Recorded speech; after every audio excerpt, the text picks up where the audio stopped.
Good morning, Rob here back in the shed. Lovely morning. I got here early, got the watering done. We do have an issue at the allotment where if you don't get here early and everybody shows up later, then you're fighting for water pressure and it takes ages to get anything done. Better off to get here early and get it all over with. Today, yeah, like I said, it's lovely sunny morning. We've got, it looks like 3 days of sunshine, so I've got a lot of stuff to do. First thing I want to do is go give the whole allotment a good clean up, give it a haircut really, like me. See this? No more lockdown hair. And I'm going to take the strimmer out. For anybody who's watching who's in Canada or the US, strimmer is shortened term for string trimmer. So I'm going to get the strimmer out, go clean everything up, make it look like somebody lives here. And then from there I'm going to have a look around. I'll take you on a tour around the allotment. Let's see what chores we've got that need to be done over the course of the weekend. And we'll get on with stuff. And yeah, that's about it. I'll be back real quick. This is actually the next day. I did the strimming yesterday, but I got called away. I had to do some work. So I'm back today, and we're going to have, basically going to have a little recce around the allotment and see what needs to be done. This is going to be kind of a reminder for myself, and we'll just have a little look around and see how things are going. Okay, I've got some peas there. They're going to need to go in the ground. These tomato plants look okay. They don't need a trim. Got lettuces in there that probably need to go in the ground somewhere, and I think I've got a place for those, probably right over here. So I'll do some, yeah, I'll have to do a bit of weeding, and I'll just put in 2 or 3 of those lettuces, and hopefully the slugs and the snails won't get them. You can see they've been at these, just that one just a little bit. There were 4 in here, but the bugs got the other ones. Another project I've got is, you can see we've got a few little strawberries growing there. They won't amount to much, but right there is a runner. And I need some more runners because I need to replant my strawberries this year, and I will get to that in a minute down at the bathtub. And I'll go back over this myself. We've got a week of really good weather coming up, and a lot of chores that need to be done. So we've got some courgettes there. You can probably pick that one.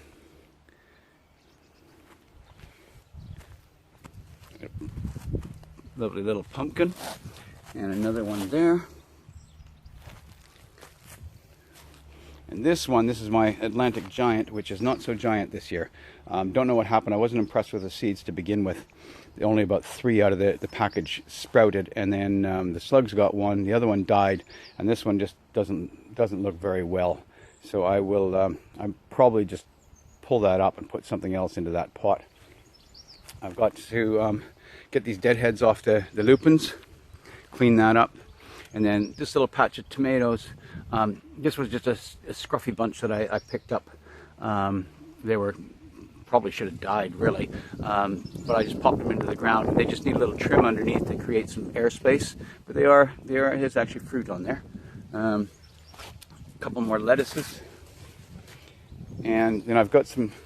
Need to pick some more beans. I'm going to make some Michoacan beef today.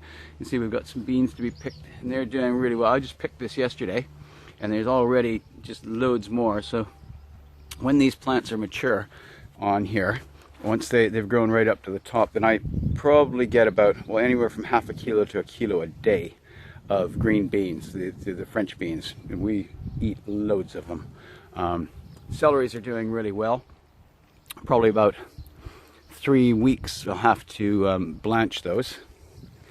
I planted carrot seeds in this little bit right here, and you can see, oh, there's one over there.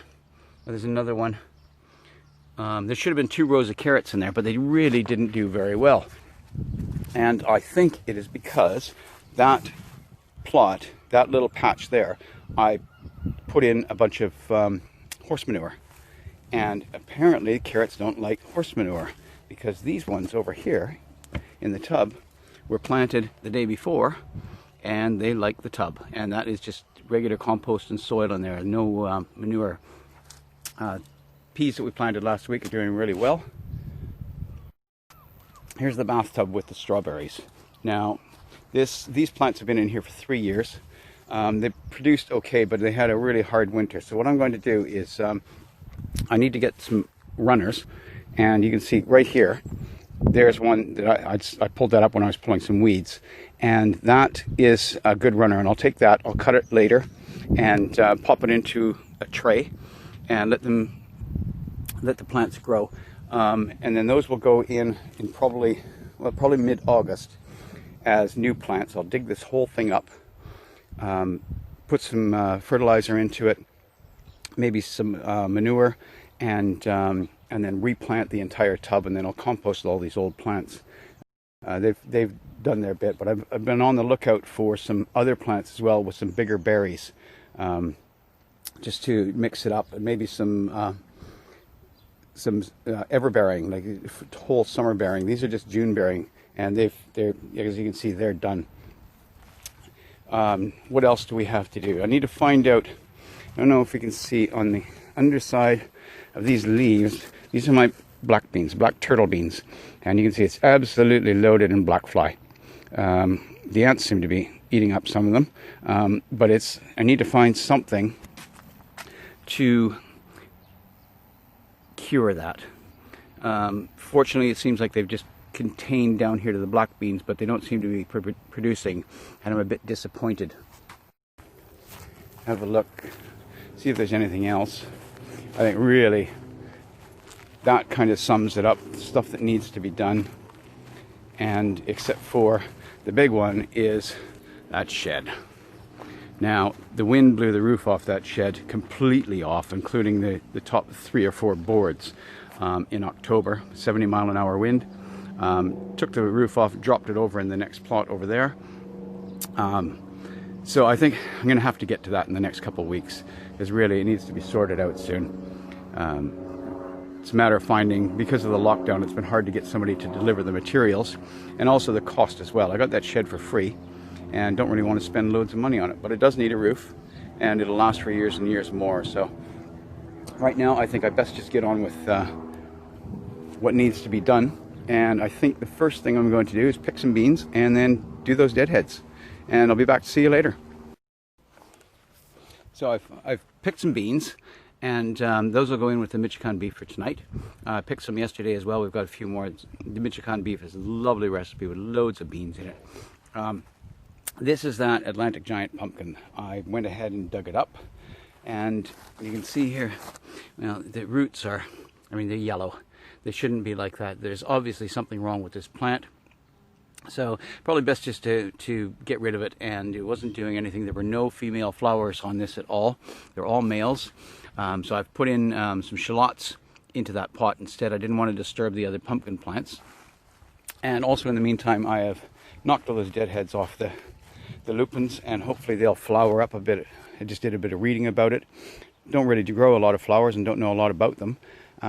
So it's a learning curve every day, and hopefully they'll flower again. My next project today, it's starting to get a bit warm out here, but I'm going to get in and underneath those tomato plants and do a bit of trimming, thin out some of those bottom leaves, and do a little bit of weeding as well. What we're going to do here is get in underneath, and a lot of these big light leaves just don't need to be here. There's a lot of foliage on here.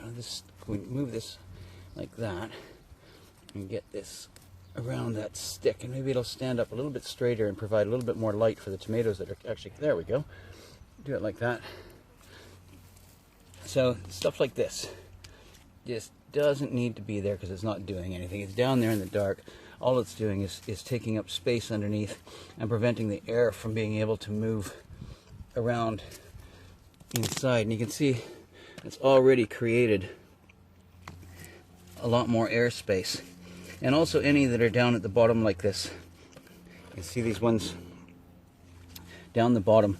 The little suckers down there. Get rid of those. They're no use. Trim those little suckers out of there. Get this bottom leaf off of this one.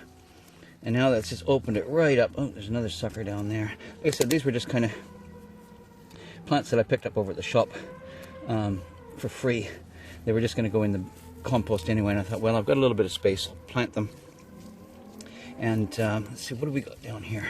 Yes, I've got this tied up. It's a bit hard to get to, but I'm going to just pinch that leaf off there. I can't get in there with the cutters. And yeah, that one can go as well. So what we're trying to do here is create, first off, some space, some air space, so more oxygen can get in for these leaves from the underside, and they'll grow better. Once we trim out the ones up on the top here as well, a few, it'll also provide more light for the actual fruit, so they'll ripen up better. And with, for example, can we see here? If we can get down, this one right here is dangling down on the ground. That's just an invitation, A, for bugs to climb up, and B, for disease to actually come in from the soil. So there, this one here is actually just, this is a leaf and a sucker, so I'm going to take both those off right there. And you can see how much more light is coming in underneath. More light will also help keep this a bit dried out under here and keep the weeds from growing. So we've got some more suckers down in over there, and we'll trim those out. And then there's that bottom light leaf,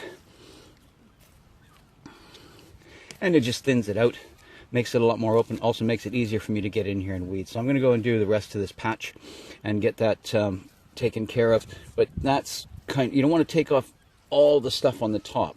So let's see if we can just get a little bit more of a look here. I'll probably take a bit more of this off, but I won't take off any of these top parts here. I see we've got flowers coming in here, so there'll be more fruit. So I may also stake these, move the plants with the stakes one way or another, and just kind of train them over so it creates a little bit more space. I did plant them quite close together, but I was trying to just save the plants. So I'm going to go ahead and get that done, trim all these up, and then we'll get a shot afterwards. So here we've thinned all this out. Still a few little weeds to pull up. I've been tilling this. I didn't realize how hard this ground is down underneath, so I'm going to have to give it a lot more water. I think it's been missing out a bit with all the foliage on the top. We can see how much this is thinned out now. These tomato plants, like I said, I got these from the shop for free, and they'd just been sitting outside and getting more and more legging, and they were falling over. So that's why I've really had to stake them up early. You can see that stalk is really skinny. Now, it's really important when you're doing your tomatoes from seed early in the spring or over the winter, they do need to have some pressure. Now, if you, I'm going to post a link, I'm going to do another video.